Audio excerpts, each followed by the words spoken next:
Hello মামারা, কেমন আছেন আপনারা? আশা করি ভালো আছেন। আজকে আমি বাংলাদেশের একজন কিউট মানুষকে নিয়ে বলবো। তিনি আর কেউ নন, আমাদের সবার পরিচিত মুখ ওবায়দুল কাদের কাক্কু। কেউ আবার এই কিউট মানুষটাকে কাওয়া কাদের বলতে যায়েন না। তিনি আবার আমাদের দেশের সড়ক পরিবহন ও সেতু মন্ত্রী। তবে তাকে সড়ক পরিবহন ও সেতু মন্ত্রী না বলে বরং বিনোদন মন্ত্রী বলাটাই বেশি মানা। এতদিন ধরে তিনি বাংলাদেশের মানুষকে যেভাবে বিনোদন দিয়েছেন, চার্লি চ্যাপলিন ও তার কাছে হার মেনেছে। মামারা, আপনারাই বলেন এখন আর কে বলবে মাসুদ তুমি কি ভালো হবা না? তার এই দারুণ উপদেশে মাসুদ ভাই একদম ভালো হয়ে গেছিল।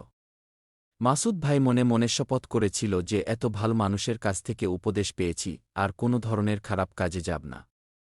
কিন্তু কাক্কুকে হারিকেন দিয়েও এখন খুঁজে পাওয়া যাচ্ছে না। যার ফলে মাসুদ ভাইটি এখন খুবই হতাশ এবং তিনি আবারও খারাপ পথে যাওয়া শুরু করেছেন।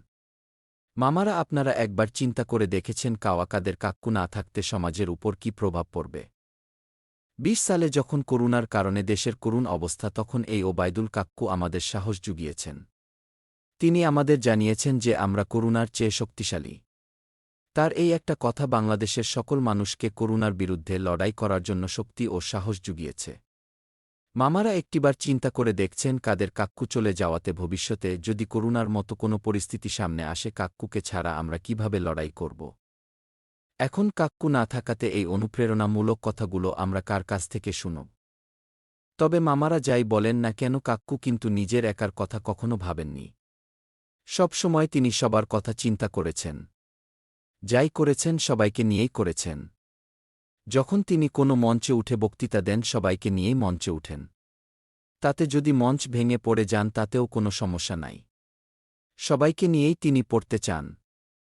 তবে মামা যাই বলেন না কেন, বাংলাদেশের মানুষ এই কিউট কাদের কাক্কুকে কোনো দিনও বুঝল না। তারা সব সময় শুধু তাকে ট্রল করে গেল, বিনোদন খুঁজে গেল। আর বিনোদন মন্ত্রী হয়েই কাক্কু বিদায় নিলেন।